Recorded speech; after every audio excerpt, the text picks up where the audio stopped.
Amen. Salamat sa Panginoon. May mga bagay na nangyayari sa ating buhay na tila bagang mahirap liripin, mahirap unawain. Ngunit ganun pa man, doon tayo nakahawak sa salita ng ating Panginoon na kung saan sinasabi niya, all things work together for good to them that love God. Sabi nga ng propeta, sometimes it looks bad in our sight, but in God, it looks good. Meron siyang purpose sa lahat ng mga bagay. Kaya nga, meron tayong kapayapaan sa ating mga puso sapagkat alam natin na ito man ay pagsubok, ito man ay alalahanin, meron ng sagot ang ating Panginoon. Actually, ang sabi ng prophet, bago dumating ang problema, inunan na niya yung kasagutan. Kailangan lang natin makita na kung saan ang kasagutan na yan ay walang iba kundi siya. Amen. Siya ang kasagutan ng lahat ng mga bagay. At ang gawin lang natin, sabi nga ng awit, just take it to the Lord and leave it there. Ang mahirap kasi gagawa tayo sa ating sarili ng mga bagay na hindi tayo tiyak. Amen. At tandaan natin, that is presuming. And I believe, sabi ng prophet, presuming is adventure without authority. Parang nagbabaka sakali. Pero mga kapatid, may sagot yan ang ating Panginoon. Kaya nga po merong ministry in this last day. Kung meron kayong pinagdadaanan, meron kayong something in your heart na bumabagabag, amen, kung paano ang Panginoon ay open lagi ang kanyang line, dapat ganun ang ating turing lagi sa ating Panginoon. Of course, don't expect na the Lord will appear sa harapan ninyo or sa prayer ninyo, magpapakita siya and then He will answer those things. Hindi po mga kapatid. Kaya nga meron pong fellowship. Obligado ang Diyos na sasagutin yan. At alam natin ang kasagutan lagi ng Panginoon ay masusumpungan sa kanyang mga salita. At ang mga salita na ito ay hindi na komplikado dahil meron tayong propeta na kung saan sinugo ng ating Panginoon upang meron tayong gabay, lalo sa panahon na ito na kung saan this is the most deceiving age. So, salamat sa Panginoon at sa kanyang pag-iingat kahapon. Buti nakawala kami dun sa lubak. Amen. At I know na the Lord has something also for the people who help us dun sa kalagayan na yon. So, salamat sa Panginoon. At karagdagan na naman na karanasan na kung saan lalo nating nakikita, na-appreciate na ang Panginoon talaga ay buhay. So, salamat sa Panginoon at tayo sa umaga na ito ay magpapatuloy sa ating series. Ating na namang i-view ang sub-constellation sa House of Taurus. At yun ay walang iba, yung second sub-constellation, yung Eridanus. So we will view ano itong message na dala-dala ng constellation na ito. Sabagat I believe, mga kapatid, sabi nga ng prophet, yan ang unang Biblia na sinulat ng ating Panginoon. And in these last days, ay ating itong higit na maunawaan dahil meron ng written word, meron ng spoken word, at higit sa lahat, meron ng word made flesh. So yan ay nagkakaroon ng running into continuity upang lalong makita natin perfectly ang tinatawag na kalooban ng ating Panginoon. So ating silipin yung subcons na Eridanus.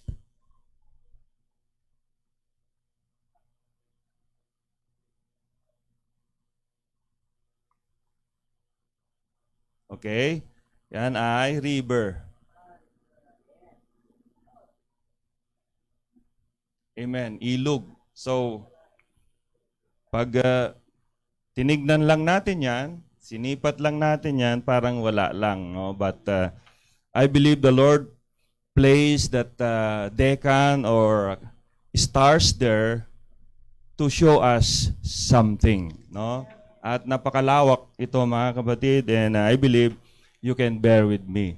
So makita natin, ibalik mo nga Brother Kenneth dun sa House of Orion. Yan, yung source ng river ay ito, from the foot of Orion. Dun ang source. Tapos pababa siya, bending down, amen, dito sa lupa. We can see that, mga kapatid. Amen. So, let us go first to the names that were given to this constellation. Tinawag siyang River Po. So makikita natin yung relevance sa ating pagtatalakay. River Po. No? Tinawag din siya na River Euphrates. Yan pala yung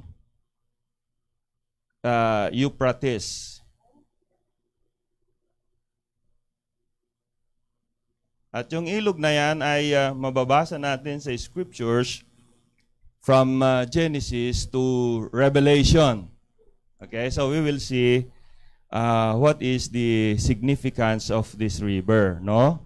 Tinawag siyang Petat. So those were ancient words. So we can identify the message na nais niya iparating, which means the mouth of the river. The mouth of the river.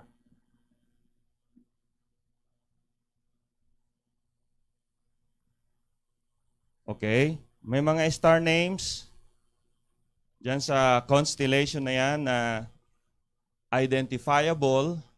Yan ay pinangalanan ng mga ancient astrologers. Sila yung mga wise, magis.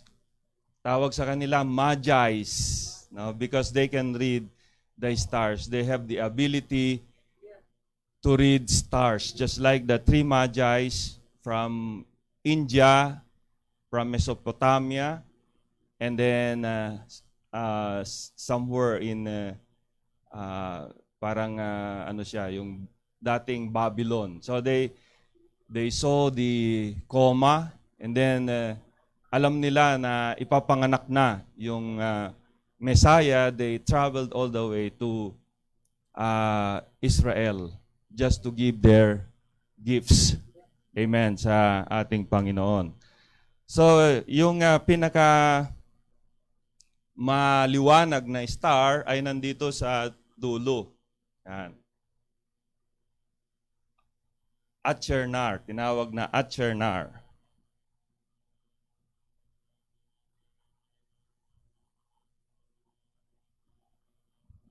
Okay? Which means the after part of the river.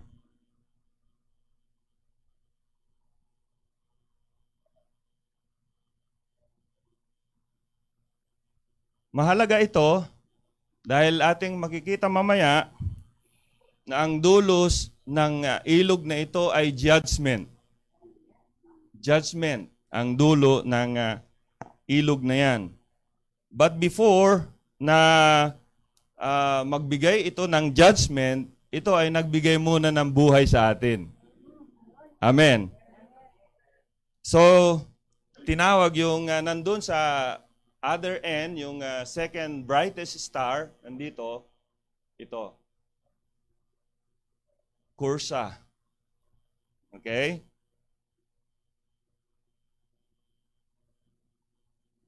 Which means bent down.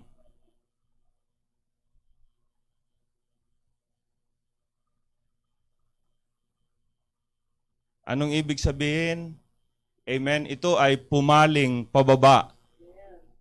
Bent down. So, makikita natin mamaya what is the purpose of that river. Bakit siya nag-bend pababa. Okay? Yung gitna, yung ito.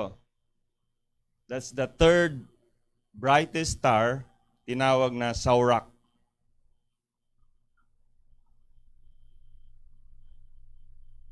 Okay? Which means, amen, flowing. Ito ay umaagos. And right now, it is flowing. But one day, it will dry up. Amen? Hallelujah. Sa ngayon, ito ay nagfo-flow freely.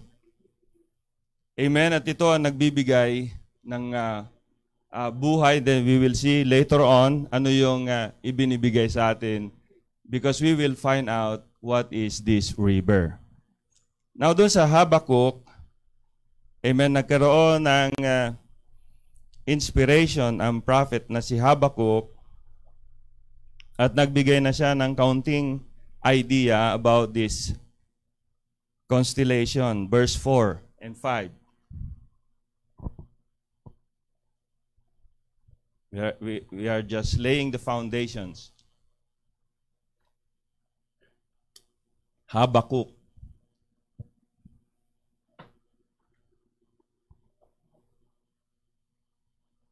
Three, 4.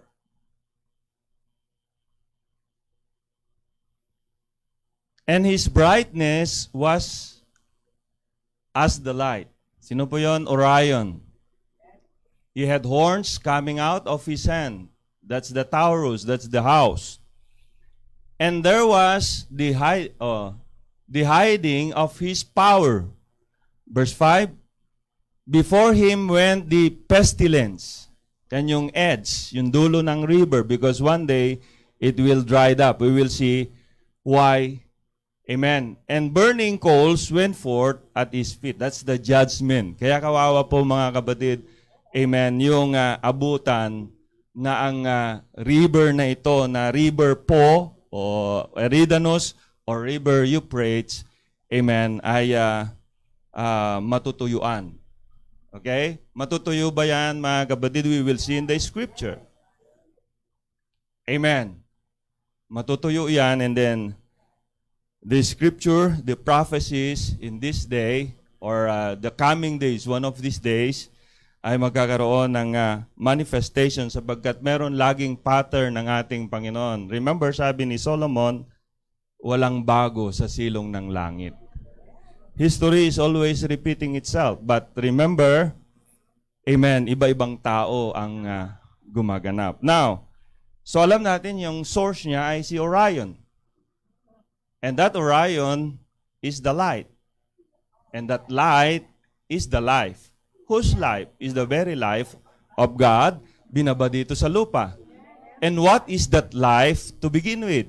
Now, John chapter 7, and we will see the start of that river. John chapter 7, 37-44.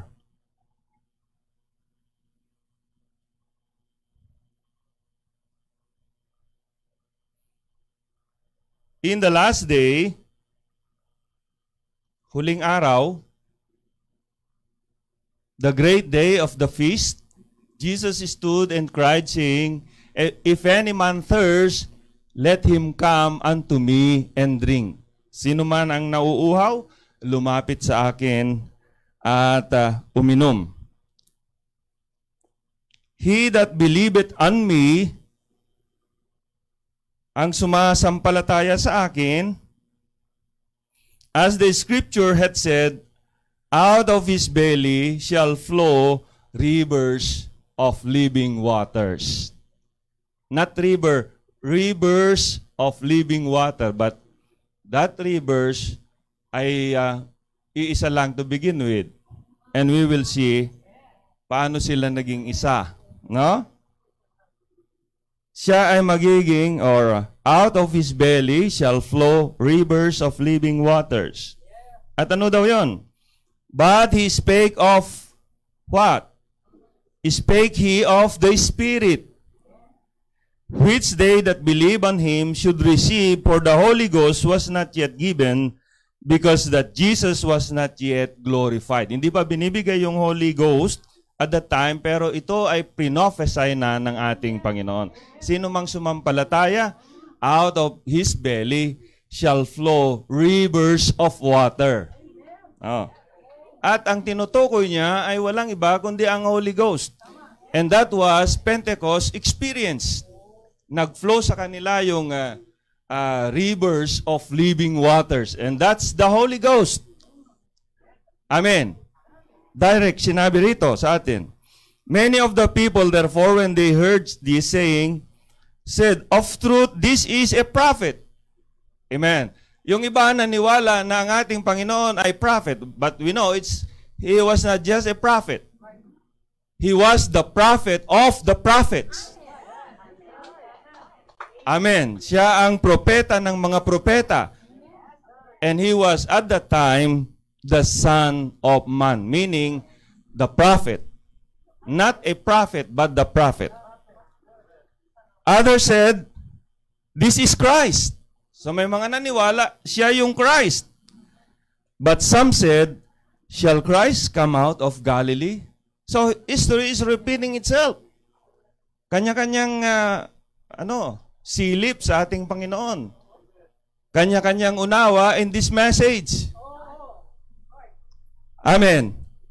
Hath not the scripture said that Jesus cometh of the seed of David and out of the town of Bethlehem where David was? So there was a division among the people because of him. And some of them would have taken him, but no man laid hands on him. Marami na at that time na galit sa kanya at gusto na siyang damputin, pero wala pang pwedeng dumamput sa kanya. Unang-una, hindi pa appointed time. Amen. So nakita natin yung result ng kanyang sinabi, nag-cause ng divisions at that time. Pero simple lang ang kanyang sinabi. Kung kayo ay nauuhaw, amen? Di ba sabi ng Panginoon? Amen? Sino mang tao'y nauuhaw, ay pumarito siya sa akin at uminom. At kung sino man ang sumampalataya, ano daw ang kasunod? Out of his belly shall flow rivers of water. Ibig sabihin, pag tayo ay uminom doon sa fountain of life, of fountain of water, amen, one day, tayo din ay gagamitin ng ating Panginoon na river that flow rivers of water. Now, so na-establish na natin, walang iba that rivers of water ay Holy Ghost. Amen. Binaba dito sa lupa. Kaya nga ang sabi niya rito, okay, bent down. Binaba, binuhos dito sa lupa. At nag-start yan at the day of Pentecost. And it's flowing. And then we will find out, mga kapatid, sa church ages, amen, ito ay nabaraduhan.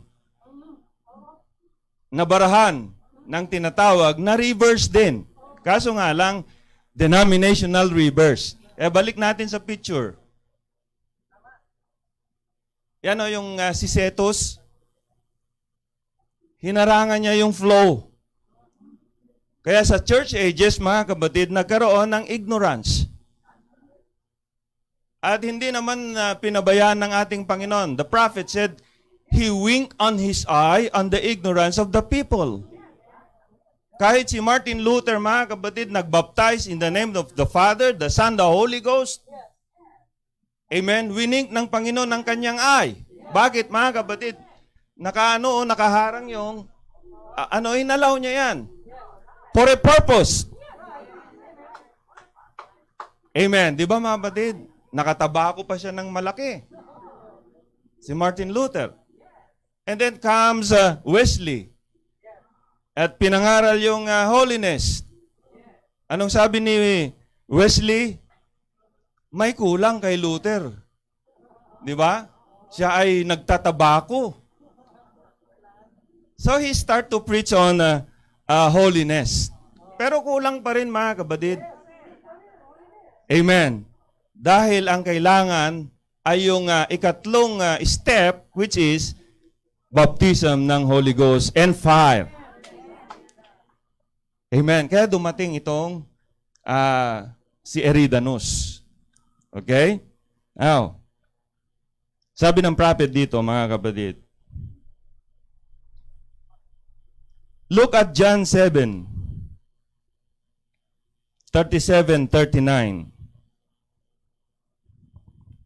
So again, this is not my own self-interpretation. Look at John 7, 37-39. And read it now with understanding. So hindi lang basta basahin natin, but we should read it with understanding. Yan. In the last day, the great day of the feast, Jesus stood and cried, saying, If any man thirst, let him come unto me and drink. He that believeth on me, as the scripture hath said, out of his belly shall flow rivers of living water. But this spake he of the Spirit, which they that believe on him should receive, for the Holy Ghost was not yet given, because that Jesus was not yet glorified. Now it says here, distinctly and emphatically, that the believer, upon drinking, by coming unto Jesus in faith, would have rivers of living waters pouring out of him. So ang binuo sa kanya, rivers of living waters. Amen. And that is what? The Holy Ghost. Okay, let us put here. So na-identify natin na yan ay Holy Ghost. Okay? So sabi niya rito, and it places this experience at Pentecost. Doon nagsimula. Amen. Doon sa Acts chapter 2, they were there, ilan? 120. Sa dami ng mga tao na sumunod sa ating Panginoon, thousands of people, only 120 have made to that experience. Amen. 120. They received the baptism of the Holy Spirit. Not just anointing, but the indwelling of the Holy Ghost. Kaya talagang sobrang bold na nila afterwards. Bakit? Nagkulong sila sa upper room, natakot sila. But when the Holy Ghost came, nawala yung takot nilang ipangaral yung truth sa kanilang day. Amen. That was the Alpha Age. The beginning of the clear understanding. Now, dumating ngayon yung tinatawag na Ephesian age, because why? They left their first love. Nawala na yung pag-ibig nila, unang pag-ibig nila sa tinatawag na katotohanan. Dahil sa sobra na nilang protection, mga kapatid, dahil naglilipa na yung mga wrong doctrines at that time. May nangangaral na tapos na yung rapture, or tapos na yung resurrection. History is repeating itself. Amen. But remember, the Holy Ghost was there. Actually, it's not the acts of the apostles. It's the acts of the Holy Spirit to the apostles. Wala naman silang magagawa at that time. They just yielded to that Holy Ghost. Sabihin ng Holy Ghost sa kanila, ganito ang gawin nila, sumusunod sila. So it's not really the acts of the apostles, but it's the act of the Holy Spirit to the apostles. Na dumating yung time, one time, si Saul, actually it was then Saul who became Paul. Siya yung persecutors ng mga believers, and then he met that pillar of fire. And Saul was a learned man of the scripture, the scroll. Alam niya yung pillar of fire. Kaya sabi niya, "Who art thou, Lord?" Alam niya, Lord yun eh. Pero gusto niya makilala who this Lord is or was. "Who art thou, Lord?" Sumagot ba yung pillar of fire? Yes. He said, "I am Jesus, whom thou persecutest. It's hard for thee to kick against the prick." Amen. Mahirap sa iyo ang sumipa sa matulis na bagay. Ang pine-persecute at the time ni Saul ay mga believers. And then Jesus said, "Why hast thou persecutest me, Saul?" Anong ibig sabihin? Para pinersecute mo yung believer at nang ang Holy Ghost ay nasa kanya, ang pinersecute mo ay si Lord. Amen. So that's it. Now, keeping this thought in mind, we read John 4:10 and 14. It's the same. "If thou knewest the gift of God, and who is it that saith to thee?" Yun naman yung experience ng woman at the well. "Give me to drink. Thou wouldest have asked of him, and he would have given thee living water. But whosoever drinketh of the water that I shall give him shall never thirst, but the water that I shall give him shall be in him a well of water springing up into everlasting life." So it's another term. Diba? Yung unang term, rivers of living water. And dito naman ay well of living water. Well of water is springing up into everlasting life. Now, itong conclusion, this same living water is mentioned. But this time, it is not called a river. It is called an artesian well. Alam nyo yung well, artesian well, yun yung bukal, yung talagang hindi mo pwedeng hadlangan yan. Talagang free-flowing. Flowing, kaya nga flowing siya. Hindi siya yung broken cistern na hinukay lang pero walang bukal. May tubig nga siya, kaso lang tubig na galing sa ulan. Amen. At yung broken cistern na may tubig, dahil wala siyang bukal, yun ay marumi. Amen. Doon nagbahay yung mga kitikiti, doon nagbahay yung mga itlog ng palaka, marumi. Di ba mga kabadid? At marami na ngayong churches right now na broken cistern. Stagnant, walang flowing, walang sorak. Amen? Di ba mga kapatid? Stagnant. Paikot-ikot. Na supposed to be hindi because why? We have this message in this last day. So pinag-iba pa nila ito. Anong sabi? Because it is called a well and a river, they think that in one place it is eternal life given to the Spirit by the Spirit, and in the next place where it is called a river, implying a great dynamism, it has to be the Spirit now given as an endowment of power. Not so. It is one and the same. It is the Spirit that gives life and power, and that came at Pentecost. Amen. So, yung well of living water and rivers of water, sabi ng prophet, hindi yan magkaiba. Bagamat yung iba, pinag-iiba. Sabi niya, one and the same. And started at the day of Pentecost. Nung i-receive yan ng mga believers. Amen. Di ba mga kabadid? Now, I want to read another one. Para lalong tumibay, no? Did you ever notice? It's rivers of one water.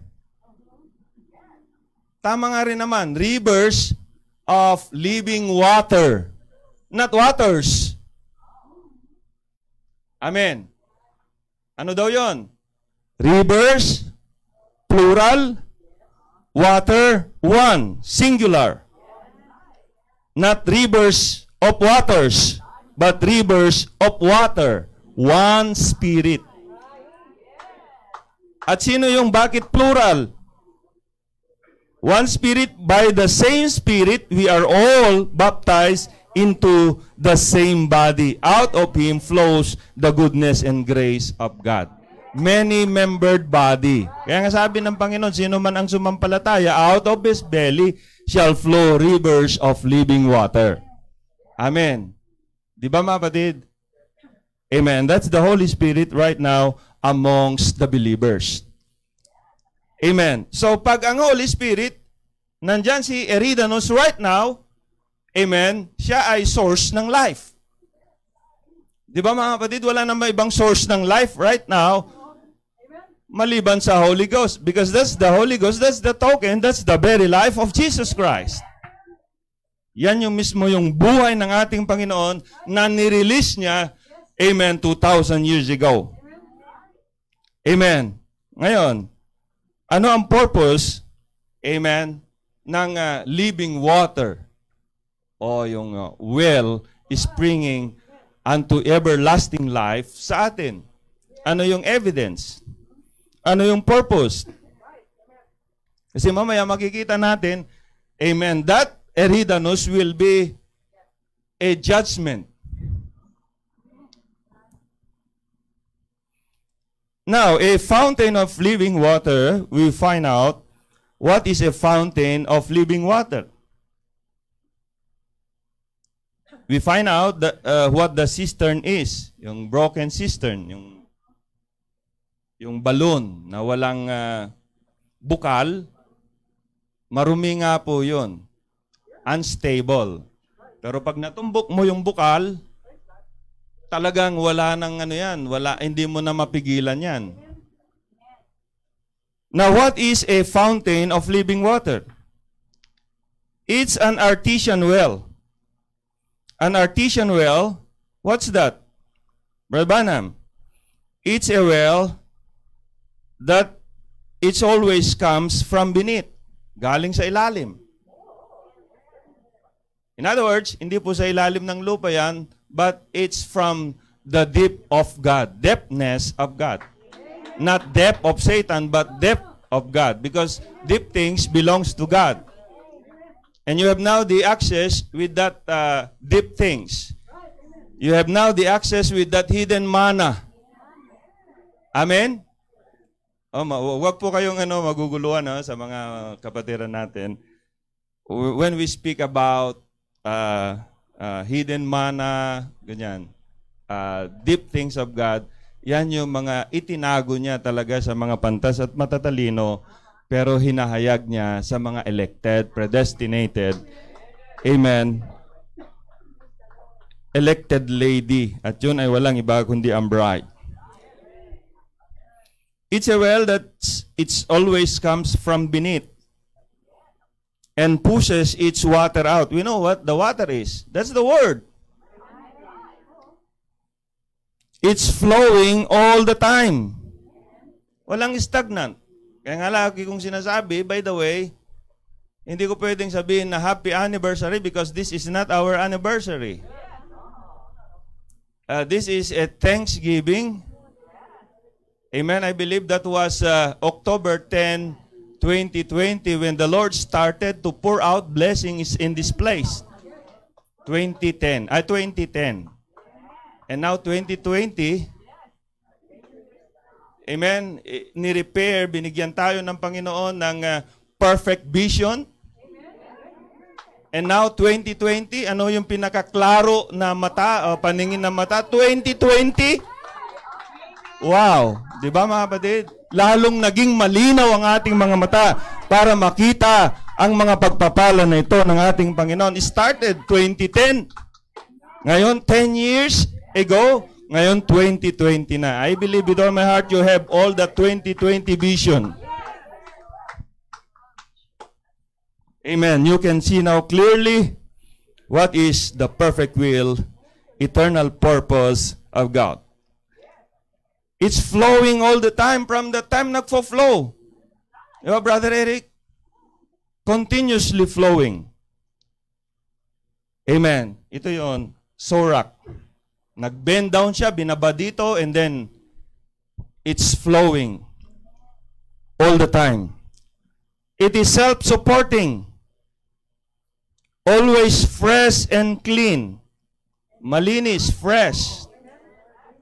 Hindi po yung, anong tawag nila doon? Yung pinapainit palagi.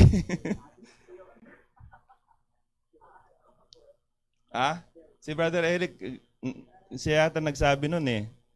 Yung ulam ko ay ano, yung pangat. Pangatlong init. Pinangat. Ayan. Masarap ba yan? Oo. Pangatlong init.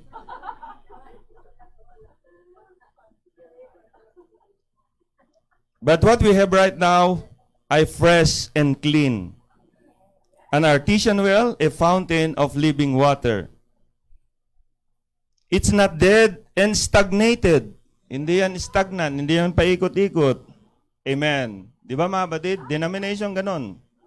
And you know what? Denomination now is in this message. Alam ko yung denomination. It started with, you know what? The Lord loves you. Wow. Di ba? And then later, do you love the Lord? If you love the Lord, give your tithes. Give your offering. Give your best. Ganon yung mga denomination, magaling mambola. Pero hindi po ganon to, mga kapatid. It's not dead and stagnated. It's living. It's constantly changing, bringing up something new all the time. Moving on, coming from its resources, and it's from the Lord.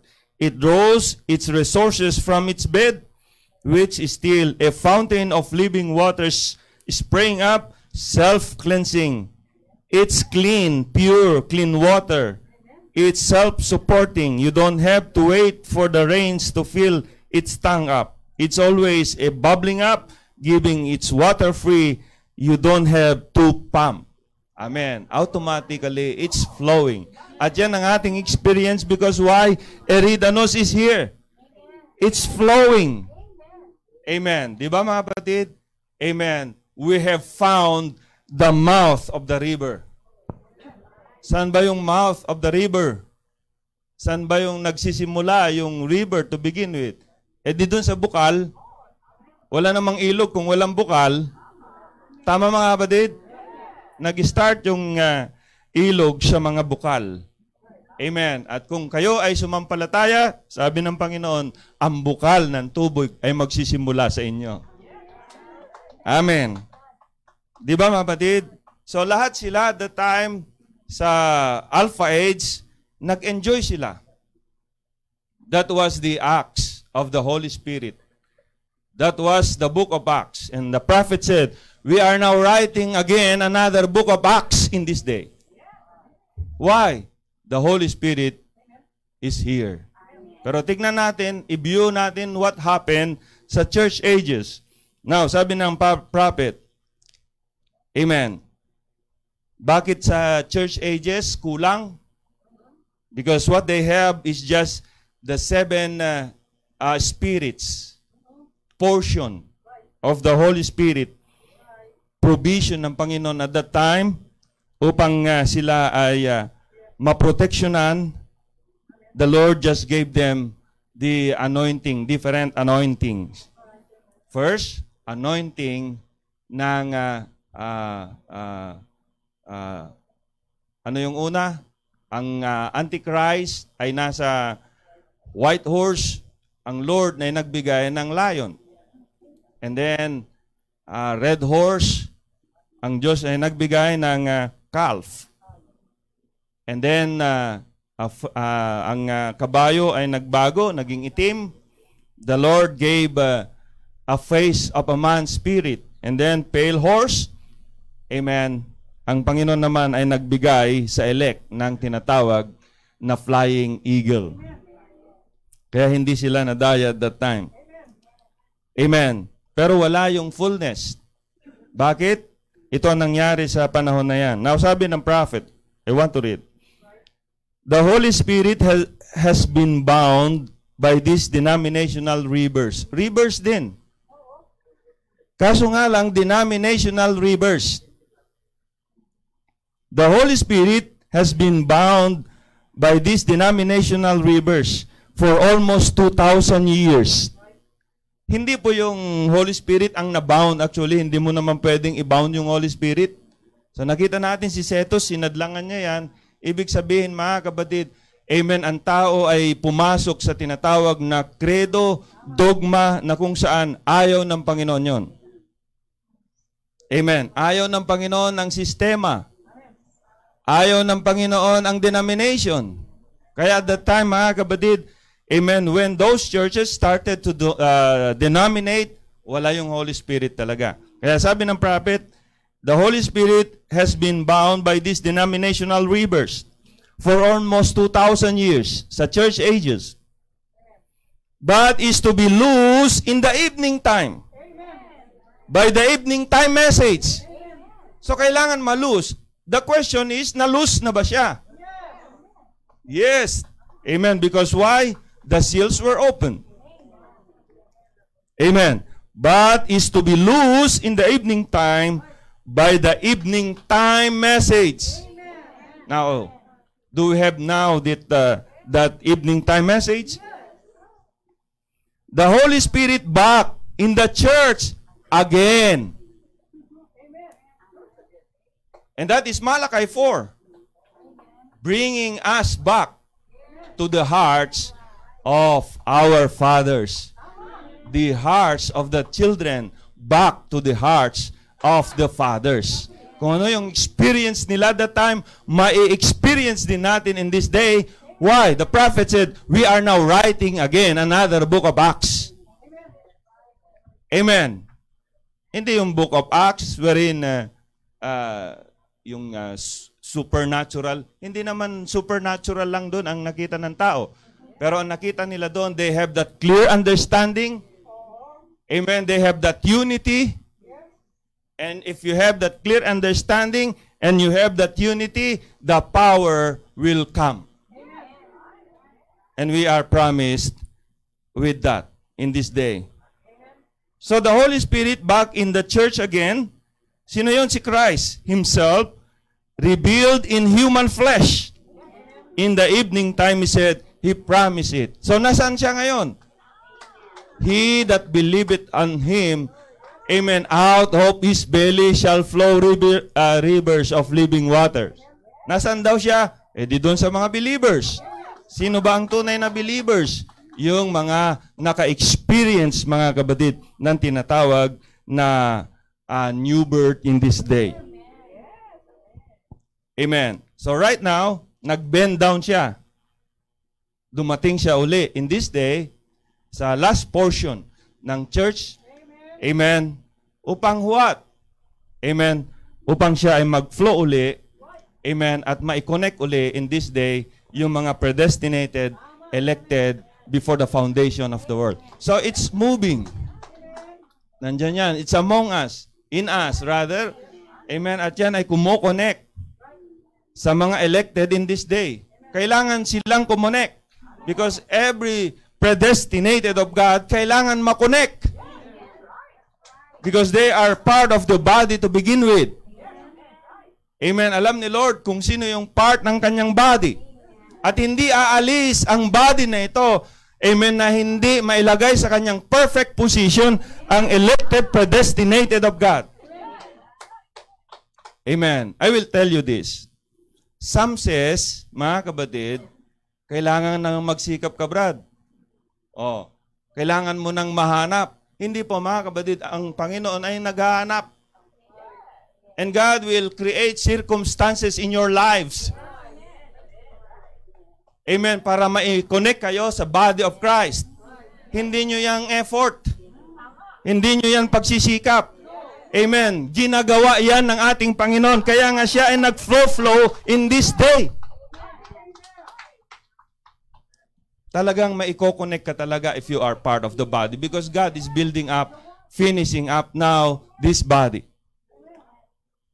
Amen. Now, sabi niya rito mga kapatid, ito na yung separating line. And the devil can impersonate any of those things, but he cannot be the Holy Ghost. Pwede niyang impersonate yung gifts. Amen? Di ba mga kapatid, tuwan-tuwa ang mga tao sa gifts? I'm not referring to that gifts na nababalot. It's the gifts of the Holy Ghost. Nag-e-enjoy sila sa gifts. Pero you know what? Hindi tayo masyadong nakafocus dun sa gifts. But the gifts, mga kapatid, binigay sa atin. Doon tayo nakafocus sa giver of the gift. And sino ba yung giver of the gift to begin with? Si Lord. Kaya nga napakaganda mga kapatid yung transition.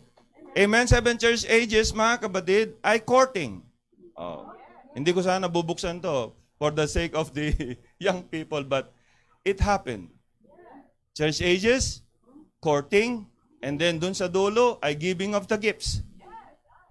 Amen. Pentecostal age, giving of the gifts. Na-excite ang Pentecostal because of those gifts. Amen. Okay na sa kanila yun. They have the gifts. Pero we have now, mga kapatid, the greater one. Not the gifts, but the giver of the gift. Amen. So, in-impersonate yung gifts, sabi ng prophet, but he cannot be the Holy Ghost. Itong Holy Ghost, hindi yan pwedeng i-impersonate. The prophet said, you cannot mimic. There's no mimic on it. See, he can impersonate these gifts, but he can be the Holy Ghost. And the Holy Ghost is the token that the blood has been applied because it follows the blood all the way from the book of redemption. Sinundan natin yung dugo hanggang sa opening ng book of redemption because without the blood, amen, there's no remission of sin. Without the blood, there is no opening of that book. Amen. See it? That was the purpose of him coming. That's what he followed in every age. Every age he has followed that to see that it's brought forth. And they could not be made perfect without us. Hindi sila masasakdal sa time na yon, kulang.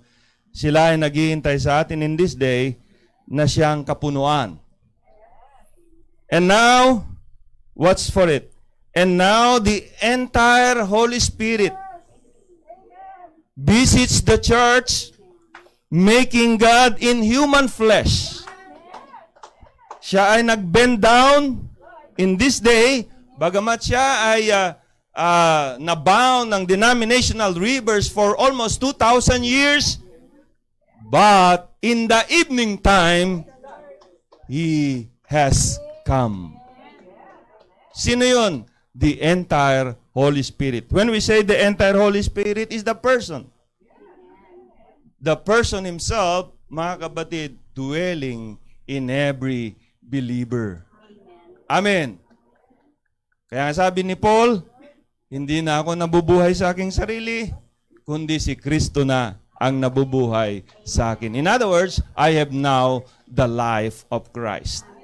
Amen. And that's the revelation for today. Christ in you, the hope of glory, and we are identified with that Christ because we are His bride to begin with.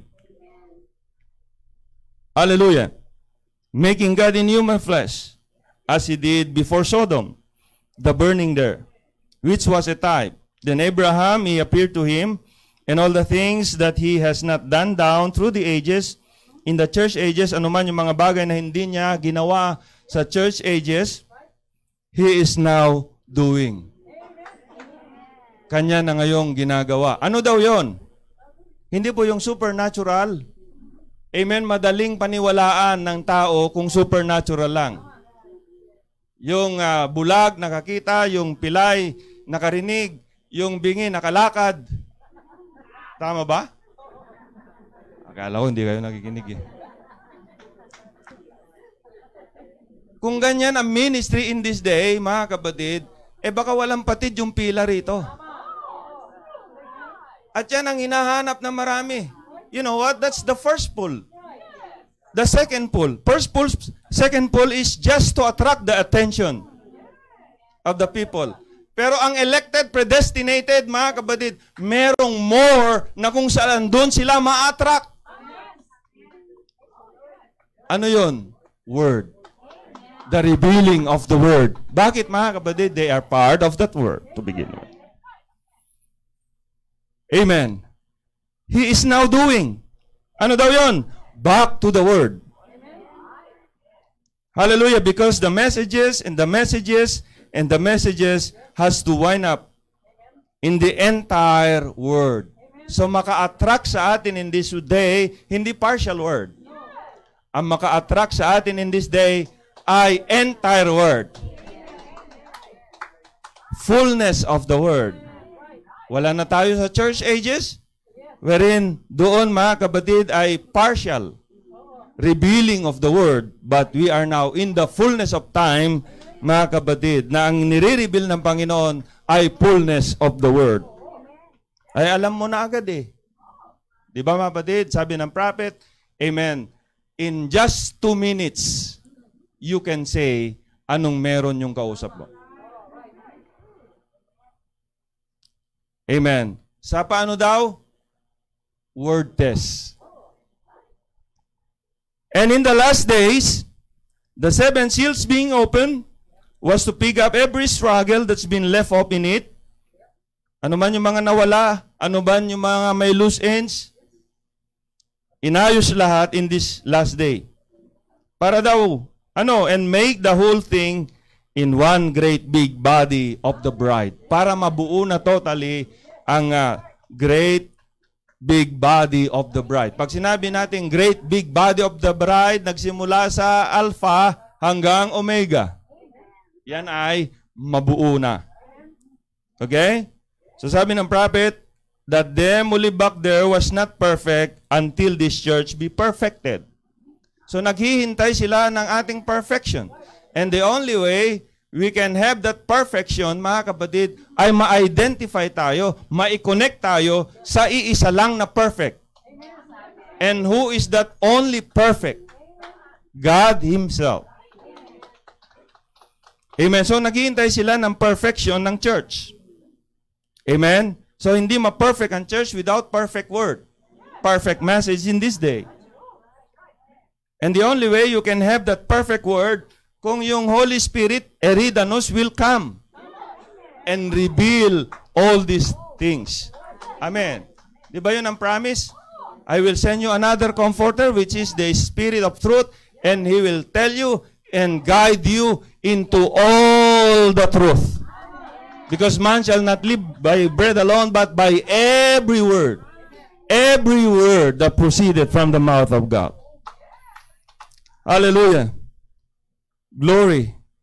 So this bridegroom in the last days, mga kapatid, has come now to its perfection. What perfection? Perfect understanding, 2020 vision. Amen. Sabi ko kay Sister Christy, sa asawa ko, pagpunta mo, dalhin mo yung salamin ko. Kasi parang lumalabo na naman yung mata ko. Pagdating niya, luminaw uli. Hindi ko na naman kailangan. Hindi ko na naman kailangan. Sabi ko, talagang. Ganun pala yung, ganun siguro, no? Aloy isang buwan na hindi ko nakita yung asawa ko Kaya siguro, luminaw ngayon. Ganun pala yun, ano? Ibig sabihin, lumilinaw yung mata ni Christ.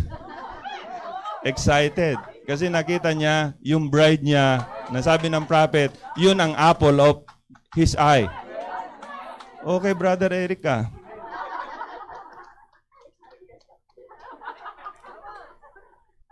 Amen. So, mga kapatid, hindi siya all the way, all the time flowing. ito na yung mabigat na part. Kasi one day, when that bride, amen, will go and meet the Lord in the air, automatically, ang mundo na ito ay walang Holy Spirit. Those foolish virgins, wala namang Holy Spirit. And they will be hunted like dogs. Because they will receive that life sa white throne. Kaya nga po, kawawa po yung mga maiiwan dito. Maghahanap sila ng buhay, maghahanap sila ng kaligtasan. Wala na po rito ang kaligtasan.